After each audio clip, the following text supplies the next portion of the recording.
Super fresh at hot off the press. Artista update para sa inyong mga beshi. Talagang fresh at blooming ang itsura ni Tony Gonzaga Soriano habang kasama ang kanyang asawang si Paul Soriano sa isang breakfast date sa Los Angeles. Kahit may dalawa na siyang anak, talagang hindi kumukupas ang kagandahan ni Tony. Para pa rin siyang dalagang-dalaga. Kasama ang buong pamilya, masayang-masaya silang naglalakad sa Griffith Observatory. Kitang-kita ang kaligayahan sa kanilang mga mukha.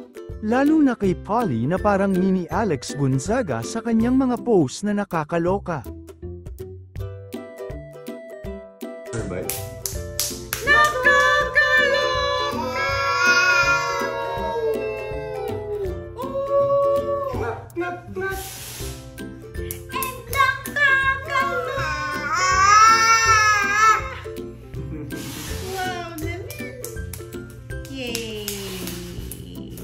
Kaloka!